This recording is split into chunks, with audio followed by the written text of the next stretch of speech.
ఇస్తూ ఉన్నతమైన, ఘనమైన, బలమైన, శ్రేష్టమైన, సాటి లేని మహోన్నతమైన నామములో మీ అందరికీ నా యొక్క హృదయపూర్వక వందనాలు తెలియజేస్తున్నాను. ప్రభు మరి ఒక అద్భుతమైన సమయం, యేసుతో సమయం ప్రభు మనకిచ్చారు. దేవునికి స్తోత్రం.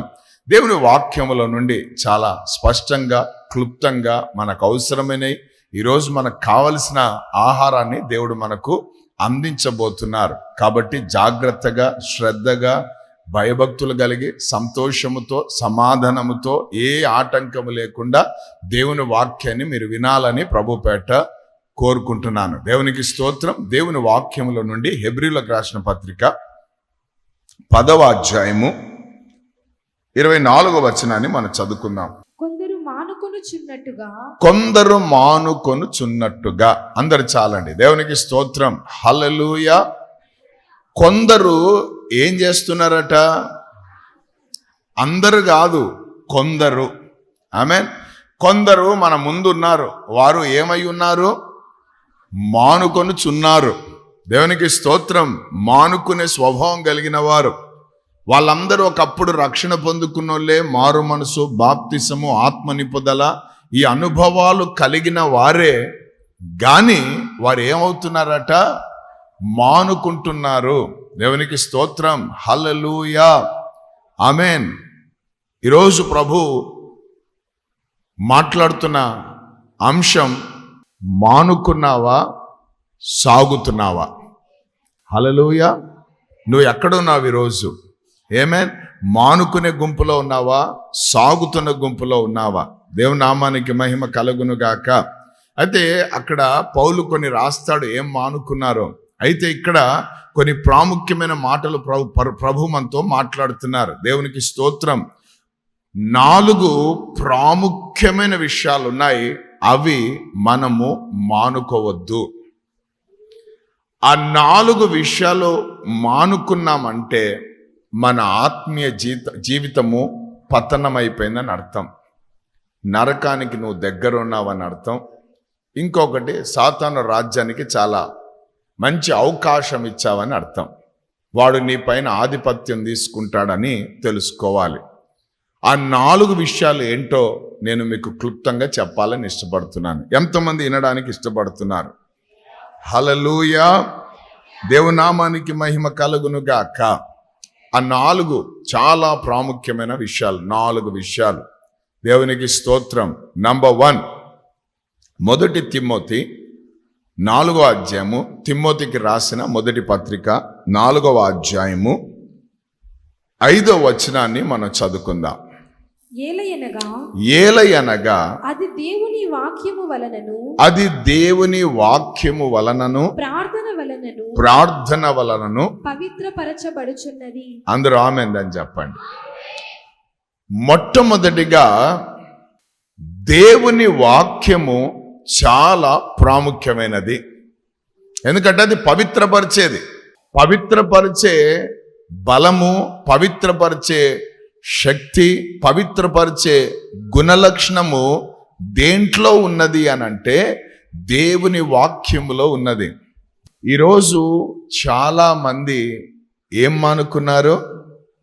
వాక్యము, దేవుని వాక్యము చదవడం మానుకున్నారు. ఒకరోజు నాతో ఒక యవనస్తుడు ఉన్నాడు.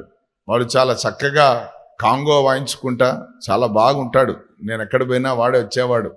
కాంగో మాస్టర్ అనమాట.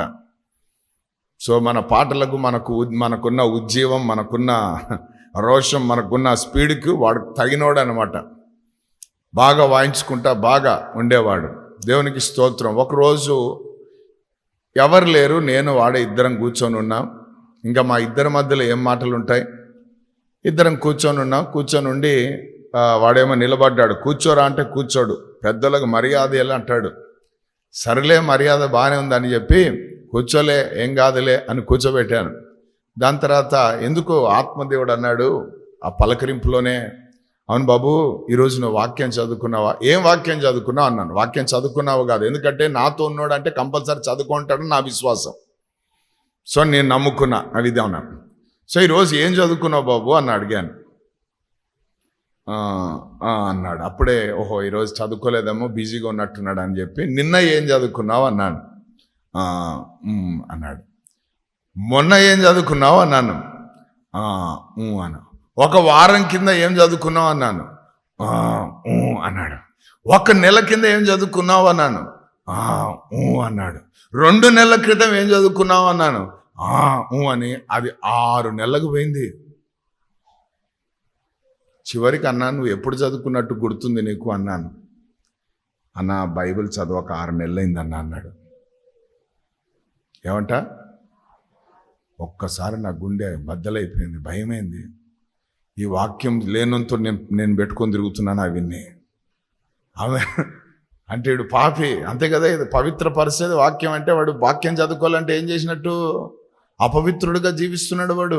వాక్యం లేనోడు వాడు, మానుకున్నాడు వాడు. మానుకున్నను పట్టుకొని తిరుగుతున్నాను అన్న ఫీలింగ్ నాకు వచ్చింది. దేవునికి స్తోత్రం. అప్పటి నుంచి నేను కొంచెం నన్ను నేను ట్యూన్ చేసుకొని నాతో ఉన్న వాళ్ళని అడుగుతుంటాను. ఎప్పుడైనా కానీ కలుసుకున్నప్పుడు, ఉన్నప్పుడు, చూసినప్పుడు, ఫ్రీగా ఉన్నప్పుడు, ఈరోజు ఏం చదువుకున్నావు అంటాను. అప్పుడు కొంతమంది దొంగలు బయట పడుతుంటారు. దేవునికి స్తోత్రం. హల్లెలూయా. పరిచర్యలు ఉన్నామన్నా, బిజీగా ఉన్నాం, పనులు ఎక్కువగా ఉన్నాయి, టైంకి రావాలి, టైంకి పెట్టాలి, టైంకి చేయాలంటే నేను అంటాను, ఆ టైం కంటే ముందు టైంలో నువ్వు లేచి దేవునితో నువ్వు ఏం చేయాలి? ఆయన వాక్యాన్ని నువ్వు చదువుకోవాలా. ఈరోజు చాలామంది వాక్యం చదవక, దేవుని జ్ఞానం లేక చెడిపోతున్నారు. దేవుని వాక్యం మనకేం చేస్తుంది తెలుసా? ఆయన జ్ఞానాన్ని మనకు బోధిస్తుంది, ఆయన మనసును మనకు తెలియజేస్తుంది, ఆయన ఎట్టివాడై ఉన్నాడో మనకు అర్థమయ్యేటట్టు చేస్తుంది. అందుకే కీర్తనకారుడు 119 కీర్తనలు అంటాడు, నీ వాక్యము విడిచి నన్ను తిరగనీయొద్దయ్యా. ఆమేన్. యవనస్తులు దేని చేత తమ నడతను శుద్ధీకరించుకుంటారు?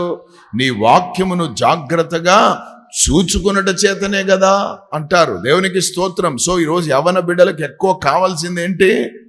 వాక్యం. వాక్యం నువ్వు ఎంత చదువుతావో, వాక్యం నువ్వు ఎంత ధ్యానిస్తావో, ఆ వాక్యం నిన్ను ఏం చేస్తుంది తెలుసా? పవిత్రంగా జీవించేటట్టు చేస్తుంది.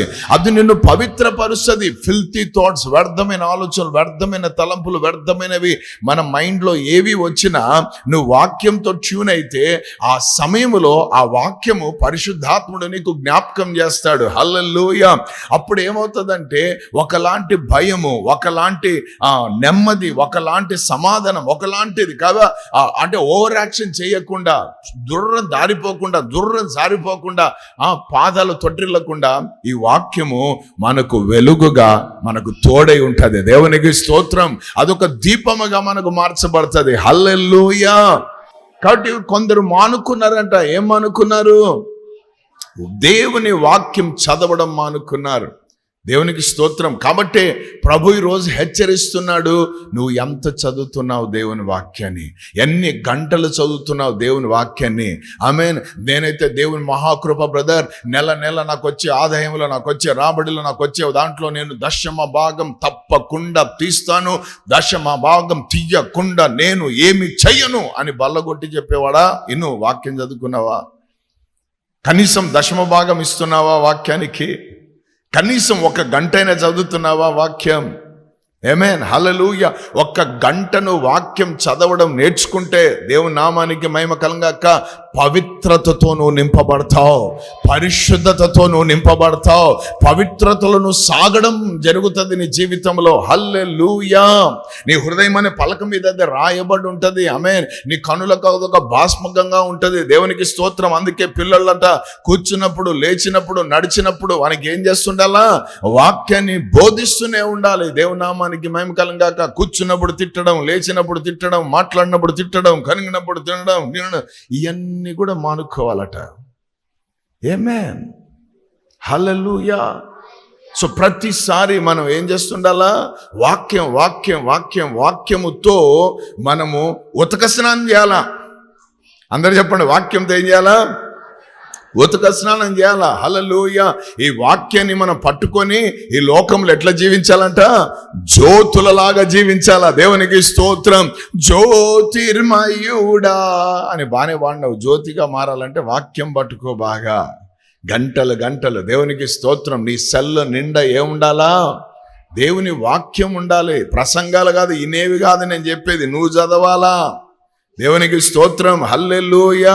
వాళ్ళు చెప్పేవాళ్ళు, ప్రసంగించే వాళ్ళు, వాళ్ళు వాక్యాన్ని చదువుకొని, వాక్యాన్ని ధ్యానించుకొని, వాక్యంతో గడిపి, వాక్యాన్ని అరిగించుకొని అది తీసుకొని వచ్చి మీకు ప్రకటిస్తుంటే మీరేం చేయాలా? మీరు కూడా చదవడం ప్రారంభించాలి, మీరు కూడా ధ్యానించడం ప్రారంభించాలి, మీరు కూడా వాక్యం ఏమై ఉందో దాన్ని తెలుసుకోవడం ప్రారంభించాల. దేవుని నామానికి మహిమ కలుగును గాక. అది మిమ్మల్ని పవిత్రపరుస్తుంది. కొంతమంది మానుకున్నారు వాక్యం చదవకుండా. వాళ్ళకు వాగ్దానాలు దొరికితే చాలు, ప్రవచనాలు చెప్తే చాలు, అవి వింటే చాలు. అబ్బా నాకు ఆ ప్రవక్త ఈ ప్రవచనం చెప్పాడు, అబ్బా నాకు చెప్తే, అబ్బా అది అబ్బనే రేపు పొద్దున బొబ్బ పెడుతుంది. ఆమేన్. వాక్యం చదువు. ఎందుకు వాక్యం చదవాలంటే యోహాను 1:1 అంటది, ఆది యందు వాక్యం ఉండెను, వాక్యము దేవుని యొద్ద ఉండెను, వాక్యమే ప్రైజ్ గాడ్. హల్లెలూయా. వాక్యమే దేవుడు నాయన మనకు. దేవునికి స్తోత్రం. హల్లెలూయా. ఎందుకంటే ఇది దేవుని నోట నుండి వచ్చింది, ఇది దేవుని హృదయంలో నుండి వచ్చింది, ఇది దేవుని మాట అయి ఉన్నది. కాబట్టి దీనిని మనం ప్రతిరోజు చదువుతూ ఉంటే ఏమవుతూ ఉంటాం? పవిత్రులం అవుతూ ఉంటాం. పవిత్రతను కలగజేసేది దేవుని వాక్యం. కొందరు మానుకున్నట్టు చదవడం మానుకున్నావేమో, ఈరోజు మారు మనసు పొందు. దేవునికి స్తోత్రం. చదువు లేని వరకు ఒక గొప్ప శుభవార్త చెప్తున్నాను. దేవుని కృప, టెక్నాలజీ దేవుడు ఇచ్చాడు. టెక్నాలజీలో ఆది కాండం మొదలుకొని ప్రకటన గ్రంథం వరకు అధ్యాయాలు ఆడియో టేపులు దొరుకుతాయి, ఆడియో వీడియోలు ఉంటాయి. అవి మీరు పెట్టుకోండి, వినండి. వినుట ద్వారా ఏమొస్తుంది? విశ్వాసం. దేవునికి స్తోత్రం. క్రీస్తు గురించి వినడం నేర్చుకోండి. హల్లెలూయా.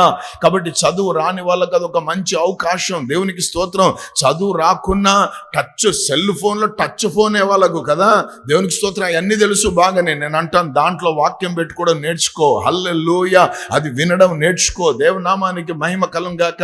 నాకు నేర్పించు ప్రభా, నాకు చదవాలని ఆశ ఉంది ప్రభా అని నువ్వు ఆ దేవుని అడిగావనుకో, తప్పకుండా దేవుడు నీకు ఇస్తాడు. దేవునామానికి మహిమ కలుగును గాక. మా అమ్మ 3వ తరగతి చదువుకుంది, కానీ ఎంత బాగా చదువుతుందో వాక్యం. దేవునికి స్తోత్రం. విద్య లేని పామర్ల చేత రాయించాడంటే దాని అర్థం ఏంటో తెలుసా? నువ్వు విద్య లేని వాడవైతే దేవుని అడుగుడి మీకు బిడ్డ పెళ్లి కావాలైనా, సొంత ఇల్లు కావాలైనా, పిల్లడు బాగుపడాలైనా, దుడు ఇవన్నీ అడగకుండా వాక్యం చదవడం నాకు నేర్పించు నాయన. అక్షర జ్ఞానంతో నన్ను నింపు నాయన. ఆత్మదేవ నీవు మాత్రమేనైనా నాకు సహాయం చేయగలవు. అసాధారణమైన కార్యం జరిగించు ప్రభు అని దేవుని అడుగు. దేవుడు తప్పకుండా నీకు ఇస్తాడు. ఆమేన్. ఇది శ్రేష్టమైనది వాక్యం అడగడం. దేవునికి స్తోత్రం. హల్లెలూయా. దేవుని నామానికి మహిమ కలుగును గాక. ఆమేన్. సో మొట్టమొదటిగా కొందరు మానుకున్నారంట. ఏం మానుకున్నారు? వాక్యం. సో మొట్టమొదటిగా ఇది మానుకోవద్దు. ఏ పరిస్థితులున్నా, ఎంత రాత్రైనా, ఎంత పరిస్థితి వచ్చినా వాక్యం చదవడానికి నువ్వు ఏం చేయాలా? Praise the lord. ఆహారం తీసుకోకపోతే ఏమవుతుందమ్మా? బలహీనమైపోతాం. దేవునికి స్తోత్రం. ఎవరైనా వచ్చి బండి దొబ్బరా అంటే దొబ్బం. ఎందుకు? ఖానా నై మేర ఖతం హోగయా అంటారు కదా. దేవునికి స్తోత్రం. సో దేవుని వాక్యం, ఆమేన్, ఇది బలమైన ఆహారం. అందుకే మనుష్య కుమారుడు రొట్టె వలన మాత్రమే కాదు కానీ దేవుని నోట నుండి వచ్చు ప్రతి మాట వలన అన్నాడు. దేవునికి స్తోత్రం. హల్లెలూయా. దాంతో బ్రతకాల మనం, దేవుని మాటతో. దేవుని నామానికి మహిమ కలుగును గాక. హల్లెలూయా. తపన ఎంత నీ వాక్యం చదవడమే నా తపనయ్యా, కోరికయ్యా, ఆకలయ్యా, దప్పికయ్యా. దేవాని వాక్యం. ఈరోజు చాలా ప్రాబ్లం ఏంటంటే వాక్యాలు వినడానికి పరుగులు తీస్తున్నారు కానీ వాక్యం చదవడానికి చాలా మందికి ఓపిక లేదు.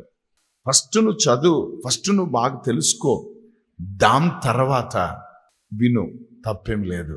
ఎందుకంటే అబద్ధ బోధకులు కూడా బయలుదేరున్నారు. So what they are preaching sometimes you don't know. వాళ్ళు ఏం మాట్లాడుతున్నారు వాక్యం నీకు తెలియకపోతే వాళ్ళు ఏది చెప్పినా నువ్వు ఏం చేస్తావు? వెంటనే నమ్మేస్తావు, అంతే. అది చాలా ప్రమాదకరంగా చేస్తుంది నీ జీవితంలో. ఆమేన్. హల్లెలూయా. కాబట్టి నీవు పర్సనల్గా వాక్యం చదవడం నేర్చుకున్నావు అనుకో, ఒకడు బోధిస్తుంటే ఇది ఇలాగుందా లేదా అని నువ్వు ఏం చేస్తావు? పరిశీలించి చూస్తావు, పరిశోధించి చూస్తావు. అది కావాల్సిన, అది దేవుని లక్షణం. అది యేసునామములో మనకు కూడా ఉండాలా. ఆమేన్. గుడ్డిగా నమ్మొద్దు ఏది కూడా. బోధలు ముఖ్యంగా అది పరిశుద్ధాత్మ బోధల, దయ్యాలతో వచ్చిన బోధల, ప్రకృతి సంబంధమైన బోధల, పరిస్థితులను బట్టి మాట్లాడే బోధల, ఏ బోధలో మనం చాలా జాగ్రత్తగా చూడాలంటే దేవుని వాక్యం నువ్వు ఎరిగి ఉండాలి. అది ఎరిగి ఉండాలంటే నువ్వు ప్రతిరోజు ఏం చేయాలి? దాంతో సమయం కనీసం 1 గంట సేపు దేవుని వాక్యం చదవాలి. మోషే ఒక ప్రార్థన చేస్తాడు 90వ కీర్తనలో, మా దినములు లెక్కించుటకు ఏం కావాలా? మాకు నేర్పించయ్యా, దినాలు లెక్క పెట్టడానికి మాకు నేర్పించన్నాడు. మనం అనాలి, ప్రభువా నువ్వు ఇచ్చిన 24 గంటల్ని నేను లెక్క పెట్టడం నాకు నేర్పించు. ఎంతసేపు సెల్ ఫోన్తో నేను ఉన్నాను, ఎంతసేపు పనులతో నేను ఉన్నాను, ఎంతసేపు ప్రయాణాలతో ఉన్నాను, ఎంతసేపు పనిలో ఉన్నాను, ఇవన్నీ కూడా నాకు ఒక క్యాల్కులేషన్ దయచే ప్రభువా. దేవునికి ఎంత ఇస్తున్నాను, లోకానికి ఎంత ఇస్తున్నాను, సొంతదానికి ఎంత ఇస్తున్నాను, ఇవన్నీ కూడా ఒకసారి అడగాల దేవుని దగ్గర. ఆమేన్. చెప్పండి, దేవా నీ వాక్యము విడిచి నన్ను తిరగనీయొద్దు. ఆమేన్. యేసు ప్రభువే వాక్యమైన వాడే వాక్యం చదివాడు తెలుసా? ఏమేన్ ప్రతిరోజు దేవాలయంకి వెళ్ళేవాడైనా గ్రంథం విప్పి చదువుతున్నాడట దేవుని వాక్యం.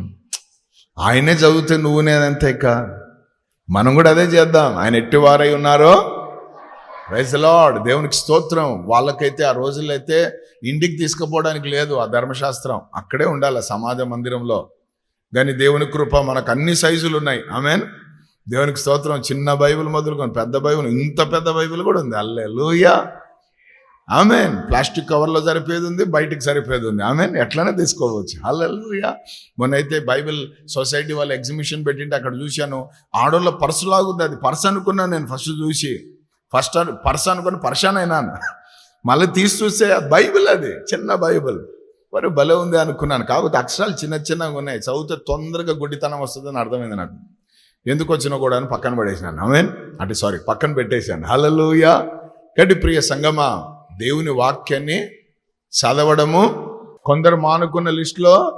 ఆమేన్. రెండవదిగా మనం చూస్తే అక్కడే అంటున్నాడు, ఏలయనగా అది దేవుని వాక్యము వలనను ప్రార్థన వలనను పవిత్రపరచబడుచున్నది. రెండవదిగా ప్రార్థన ఏం చేయొద్దు? మానుకోవద్దు. దేవునికి స్తోత్రం. కొందరు మానుకుంటున్నారు. ఏం మానుకుంటున్నారు? ప్రార్థన కావాలయ్యా అంటాడు, కానీ వీడు ప్రార్థన చేయడు. మందిరంలోకి రాగానే అందరూ పాడేటప్పుడు ఈడు కొడతాడు చప్పట్లు, అందరికంటే ఎక్కువ కొడతాడు. కానీ అద్భుతం ఏంటంటే చేసేది ప్రార్థనే ఉండదు జీవితంలో. 5 నిమిషాలు కూడా ప్రార్థన చేసే అనుభవం ఉండదు జీవితంలో. ప్రార్థన అనగా దేవునితో మాట్లాడుట, ప్రార్థన అనగా దేవునితో సహవాసం చేయుట. దేవునికి స్తోత్రం. అది కొంతమంది మానుకుంటున్నారు. చాలా ప్రాబ్లమాటిక్ ఇది. ఆమేన్. ప్రార్థన చాలా ప్రాముఖ్యమైనది. మొదటి సమయంలో అంటాడు, ప్రార్థన చేయని ఎడల నేను దేవుని దృష్టిలో పాపము చేసిన వాడని అవుతాను అన్నాడు. అంటే అంత సీరియస్గా తీసుకుంటున్నాడు ప్రార్థనను. హల్లెలూయా. మనం చాలా లైట్గా తీసుకుంటున్నాం. ఆమేన్. యేసు ప్రభువారు 3.5 సంవత్సరపు పరిచర్య జీవితంలో ఎక్కువగా ఆయన చేసింది ఏంటో తెలుసా? ప్రార్థన. శిష్యులకు కూడా ఏం హెచ్చరించాడు తెలుసా? ప్రార్థన. ఆమేన్. ఆయన ఎక్కడికి వెళ్ళేవాడు తెలుసా? కనబడితే జనసమూహాల మధ్యలో ఉంటాడు, లేకపోతే ఒలీవల కొండలో కదా, ఒక అరణ్యంలో, ఎక్కడొక ప్రాంతంలో తండ్రితో కలిసి ప్రార్థన. సో ప్రార్థనకు అంత ప్రాముఖ్యత ఇచ్చారు అని అంటే మనం తెలుసుకోవాల్సిన విషయం ఏంటంటే ఆ ప్రార్థననే మనను పవిత్రపరుస్తుంది, ఆ ప్రార్థననే మనను బ్రతికిస్తుంది, ఆ ప్రార్థననే ఒక్కరోజు మనుష్య కుమారుడి ఎదుట నిలబడుటకు శక్తిని కలగజేస్తుంది. హల్లెలూయా. సో ప్రార్థన. యేసు ప్రభు 100% దేవుడు, 100% మనుష్య కుమారుడు. ఆయన ఒక మాదిరి మనకు చూపించి వెళ్ళాడు. శోధనలో ప్రవేశించకుండునట్లు మెలకువగలిగి ప్రార్థన చెయ్యండి అన్నారు. ఎప్పుడు? శోధనలో పడకుండా ఉండడానికి కొరకు. మనం ఏంటంటే శోధనలో పడినాక మనకు ప్రార్థన మెలకు వస్తుంది. యేసు ప్రభు పగలంతా సువార్త, రాత్రంతా ప్రార్థన ఎందుకు చేసేవారంటే ఈ మాలిన్యం ఆయన అంటుకోకుండా సన్నిధితో, దేవుని సన్నిధితో ఎప్పుడు గడిపేవాడు ఆయన. ప్రార్థనలో ఉండి నువ్వు వస్తే చాలా ప్రత్యేకంగా ఉంటుంది ఏదైనా కూడా. నిజంగా చెప్తున్నాను, అనుభవిస్తున్నాను కాబట్టి మాట్లాడుతున్నాను. ప్రార్థనలో ఉండి నువ్వు బయటికి వస్తే మామూలుగా ఉండదు. ఏమేన్ ఉదాహరణ, ఒకరోజు దేవుని నామానికి మహిమ కలుగును గాక, 21 రోజుల ప్రార్థన స్టార్ట్ అయింది. ఫస్ట్ డే ఉదయం నుండి సాయంకాలం వరకు ఉపవాసంలోనే. 21 రోజులు మనం ఏం తినాం కదా, ఏం తాగం కదా, అంటే తాగుతాం కానీ మంచినీళ్ళు అట్లాంటి. సో ప్రార్థన అయిపోయింది. పొద్దున్న నుంచి ఇక్కడే ఉన్నాను. కడపకు వెళ్ళాను. ఇంట్లో ఉండగానే ఒక సహోదరుడు, కుటుంబం వచ్చింది మా దగ్గరికి. కుటుంబం 3 వచ్చారు. వచ్చి నా దగ్గర నిలబడ్డారు. కూర్చోండి అన్నాను, అంతే, ఏమనలేదు. నేను కూర్చొని ఉన్నాను, వాళ్ళ ముందు కూర్చున్నారు. కూర్చోండి అని ఇట్లా అన్నాను చేయి. ఆ మాట అన్న వెంటనే ఒక వ్యక్తిలో దురాత్మ ఉంది, భయంకరమైన చీకటి శక్తి, మామూలు చీకటి శక్తి కాదు. ఈ చేతులు అన్నీ ఇట్లా వెనక్కి ఇట్లా అయిపోయినాయి, 2 చేతులు ఇట్లా అయిపోయినాయి, తల నోరంతా అటు వెళ్ళిపోయినాయి, కళ్ళన్నీ పైకి వెళ్ళిపోయినాయి, తెల్ల గుడ్లు వచ్చినాయి, పండ్లు కర్రను కొరకడం ప్రారంభించింది మొత్తం. నేను కూర్చోండి అన్న, అంత ఏమనలే. అంటే దేవుని సన్నిధిలో కూర్చొని కూర్చొని కూర్చొని కూర్చొని కూర్చొని కూర్చొని కూర్చొని కూర్చొని మనం బయటికి వెళ్తే మనలో యేసు ప్రభు అన్నట్లే ప్రభావము నాలో నుండి బయలుదేరింది అన్న సేమ్ ప్రభావం మనలో నుండి కూడా బయలుదేరుతుంది. ఆయన తండ్రికి ఎట్లా కుమారుడు అయి ఉన్నాడో భరత్ కుమార్ కూడా కుమారుడే అయి ఉన్నాడు. నీ పేరు చెప్పుకో. హల్లెలూయా. మన తండ్రి ఎవరు? పరలోకమందున్న తండ్రి. మా నాయనకు కూడా ఆయన్నే నాయన, వాళ్ళ నాయనకు కూడా ఆయనే నాయన, అందరికి నాయన ఆయన. హల్లెలూయా, హల్లెలూయా, ఆమేన్. మాంత్రిక శక్తుల చేత పీడింపబడతా ఉంది ఆమె. అప్పుడు ఒకే ఒక మాట అన్నాను, ఏ సైతానా వదిలిపో అన్నాను.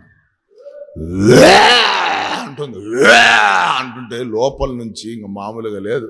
అప్పుడు ఎవరో సిస్టర్స్ మన ఇంట్లో ఉన్నారు, వాళ్ళు పరిచర్యకు, వాళ్ళు చూసి భయపడే, నేను తొందరగా బకెట్ తెపో అన్నాను. బకెట్ తెచ్చి పెడితే ఇంతింత కక్కుతా ఉంది అంతా. సైతాన గొప్ప విడుదల దేవుడు దయచేశాడు. ఎక్కడెక్కడికో తిరిగారంటే, ఏమేమో తిరిగారంట. వాళ్ళిద్దరు భయపడి ఏమంటుండో తెలుసా, అన్న ఈమె కొంచెము రాత్రుల్లో నిద్ర పట్టడం లేదు, ఒక చిన్న ప్రార్థన చేయండి అని చేపించుకుందామని వస్తే చెప్పకముందే అన్ని బయటకు వచ్చినాయేమన్నా అన్నాడు. హల్లెలూయా. నోటి మాట బయటికి రాకముందే సమస్తము ఎరిగినవాడు ఒక ఆయన ఉన్నాడమ్మా, ఆయన పేరే నజరేయుడైనా. బాబా ఎట్లా చెప్పాలా మీకు వాక్యం? నేను కనిపెడుతున్నా. నువ్వు ఏం కనిపెట్టాల్సిన అవసరం లే. అది పాత నిబంధనలో కనిపెట్టుకునేటోళ్ళు వాళ్ళు. మనకు కనిపెట్టేది ఏమి లేదు, వెతకకుండా దొరికేటోడు మనకు దొరికాడు. హల్లెలూయా. నువ్వు ఆ ప్రార్థన గదిలో ఉండి రా, అంతే. దేవునికి స్తోత్రం. ప్రార్థనలో ఉండి నువ్వు బయటికి రా, దేవునికి స్తోత్రం. నీ నీడ పడిన వారందరూ స్వస్థపరచబడతారు, నీ వస్త్రపు చెంగును తాకిన అందరూ బాగుపడతారు. దేవునికి స్తోత్రం. ఏం పేతురు పౌలుకి నా దేవుడు, నాకు నీకు కూడా అదే దేవుడు. వాళ్ళు మోసినోడే మనం మోస్తున్నాం. ఆమెను వాళ్ళు ప్రార్థించిన నామములోనే మనము కూడా. గట్టిగా చెప్పరే ఆమేన్. వాళ్ళు నమ్మారు, మనం నమ్మలేదు, అదే సమస్య. వాళ్ళు ఎంత పరిశుద్ధులో, యేసు ప్రభుని చూశారమ్మా, వాళ్ళు ఎంత పరిశుద్ధులో, యేసు ప్రభుతో ఉన్నారమ్మా, ఎంత పరిశుద్ధులో. అందుకే వాళ్ళ ద్వారా ఇంత పరిశుద్ధమైన కార్యాలు జరుగుతుంది. వాళ్ళకంటే మనకు మార్కులు పెంచాడు యేసయ్య.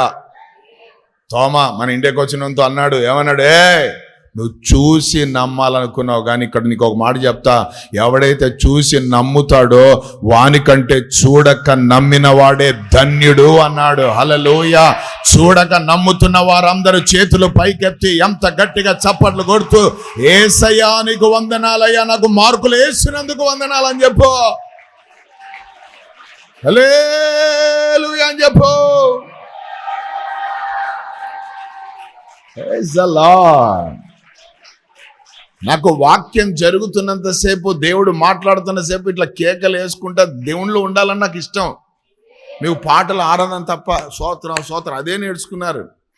ఇవి విలువైన ప్రత్యక్షపు మాటలు ఇవన్నీ కూడా ఎట్లా గమ్మునుంటున్నారు నాకు అర్థం కాల. ఆమేన్. ఏం రక్తం లేదని అక్కడ కాదు ఇక్కడ పెట్టు. ఆత్మ లేడా నీకు? పరిశుద్ధాత్మ లోపల రేపడం లేదా నిన్ను? ఆయన రేపినప్పుడెల్లా ఏదో ఒక కార్యం జరగడం ప్రారంభమవుతుంది. ఆయన రేపినప్పుడెల్లా దేవునికి స్తోత్రం. హల్లెలూయా, ఆమేన్. అసాధారణమైన కార్యాలన్నీ జరుగుతాయి యేసు నామములో. Praise the Lord. యేసు ప్రభు మీదకి దిగి వచ్చినప్పుడు డీసెంట్ పరిశుద్ధాత్ముడు. ఆమేన్. యోర్దాను నదిలో బాప్తిసం ఇచ్చు యోహాను దగ్గర చెప్పమంటారా? మర్మం చెప్తున్నాను ఈరోజు. రెచ్చిపోవాలి యేసునామములో ఈ రోజు నుంచి, అంతేక. ఆమేన్. హల్లెలూయా. సైలెంట్ వాళ్ళు కాదు, వైలెంట్ గా మార్చబడాలా దేవుని రాజ్యానికి. ఆమేన్. హల్లెలూయా. సైతాను రాజ్యానికి. హల్లెలూయా. యేసు ప్రభు వారు 30 ఏండ్లప్పుడు ఆమేన్ ఆ నజరేతులో నుంచి వస్తూ ఉన్నాడు. ఎక్కడికి? యోర్దాను నది దగ్గరికి అని చెప్పండి. తండ్రికి సెలవు తీసుకున్నాడు. కార్పెంటర్ పని పక్కన పెట్టేశాడు. అయిపోయి వడ్రంగమని పని అయిపోయింది. వడ్రంగమని కుమారుడు అనిపించుకున్నాడు. అంతే, ఇంకా వచ్చేసాడు బయటికి. వస్తూ ఉంటే అందరు అక్కడ బాప్తిసాలకు సిద్ధపడిన వాళ్ళంతా బాప్తిసాలు తీసుకుంటా ఉంటే ఆ బాప్తిసం ఇచ్చే యోహాను అట్లా చూశాడు. చూసిన మరుక్షణమనే అంత దూరంలో యేసుప్రభు నడుచుకుంటూ వస్తున్నారు. ఒక ప్రత్యేకంగా ఉన్నాడు. దేవునికి స్తోత్రం. హల్లెలూయా. ఆయనను చూసిన మరుక్షణమే ఆయనలో ఉన్న పరిశుద్ధాత్ముడు ఆయన గురించి సాక్ష్యం చెప్పడం ప్రారంభించాడు. ఏమనో తెలుసా? లోక పాపములను మోసుకొని పోయే దేవుని గొర్రె పిల్ల అన్నాడు. ఆమేన్. హల్లెలూయా. యేసయ్య వచ్చి బాప్తిసం ఇచ్చు యోహాను ముందు నిలబడ్డాడు, నీళ్లలో దిగి. ఆమేన్. అప్పుడు యేసు ప్రభుతో అంటాడు, అయ్యా నీవే నాకు ఇవ్వాలి, నేను కాదు నీకు అన్నట్టు మాట్లాడాడు. యేసు ప్రభు అన్నాడు, నీతి యావత్తు జరుగులాగునా ఇప్పటికి కానిమ్మునైనా అన్నాడు. దేవునికి స్తోత్రం. హల్లెలూయా. అన్న తర్వాత బాప్తిసం ఇచ్చు యోహాను చేత అతడు బాప్తిసము తీసుకున్నాడు, నీళ్లలో ముంచబడ్డాడు. దాని తర్వాత ఎప్పుడైతే లేచి నిలబడ్డాడో ఆమేన్, దేవునికి స్తోత్రం, ఆకాశము తెరవబడిందట. అక్కడి నుంచి ఏమైంది? దేవునికి స్తోత్రం. పరిశుద్ధాత్మ దేవుడు పావురము వలె, అంటే సాధువుగా, శాంతికి అదేమి చిహ్నం కదా. ఇప్పుడు ఆయన శాంతి ప్రకటించడానికి వచ్చిన వాడు. Is a prince of peace. Hallelujah. సమాధానం ప్రకటించడానికి షాలోమ్ ఆయన. ఆమేన్. సమాధానం కలగజేసేవాడు. సో ఆ రీతిగా దిగి వచ్చాడు. దేవునామానికి మహిమ కలుగును గాక. ఇంకా అప్పటి నుంచి ఆయన బోధించడం, ప్రకటించడం, ఆ దయ్యాలు వెలగొట్టడం, రోగులను స్వస్థపరచడం, రాజ్యం గురించి మాట్లాడడం స్టార్ట్ చేశాడు. ఆమేన్. అది ఆయనది విధానం. దేవునికి స్తోత్రం. మరి ఆయన పిలువబడిన వారిని, ఆయన శిష్యులుగా పిలుచుకున్న వారిని కదా, దేవునికి స్తోత్రం, మీరందరూ కూడా ఏం చేయమన్నాడు? యెరూషలేములో మేడగదిలో పైనుండి మీరు శక్తి పొందుకున్నంత వరకు మెలకోగలిగి, దానికి దేవుని స్తోత్రం, ఏం చేయమన్నాడు? ప్రార్థనలో ఎడతెగకుండా ఉండమన్నాడు. హల్లెలూయా. వారిక యేసుప్రభు 40 రోజులు ఎత్తబడ్డాడు. ఇంకా 10 రోజులు ఆయన వెళ్ళిపోయిన తర్వాత 10 days వీళ్ళు ఏం చేశారు? దేవునికి స్తోత్రం, మేడ గదిలో కూర్చొని ఎదురు చూస్తున్నారు. ఎడ్డ తెగకుండా ప్రార్థన చేస్తున్నారు. అందుకే చెప్తున్నాను, ప్రార్థన ఎప్పుడు చేస్తూ ఉండాలా. హల్లెలూయా. ప్రార్థన ఎప్పుడు జరుగుతూ ఉండాలా. దేవునికి స్తోత్రం. Always we must pray, always we must pray, always we must pray, pray without ceasing. Hallelujah. Amen. ఎడ తెగకుండా ప్రార్థన చేయండి. ప్రార్థన 10 రోజులు ఆగకుండా 120 మంది కలుసుకొని దేవుని ప్రార్థన చేస్తా ఉన్నారు. అది యెరూషలేము ఆ ప్రాంతంలో ఆ 50 రోజు ఒక పెంతెకోస్తు అనే పండుగ జరగబోతా ఉందని ఎక్కడెక్కడున్న ప్రజలందరూ కూడా ఆ యెరూషలేములకు వచ్చారు. దేవునికి స్తోత్రం. వస్తే ఈ 120 మంది ఆమేన్ 18 రకాలైన ప్రజలు, ప్రాంతాల నుంచి వచ్చిన వాళ్ళందరూ కలిసి 120 మంది వాళ్ళు మేడ గదిలో ఉండి వాళ్ళు ప్రార్థనలో గడుపుతున్నారు. బయట వాళ్ళేమో పండగలో ఉన్నారు, వీళ్ళేమో ప్రార్థనలో ఉన్నారు.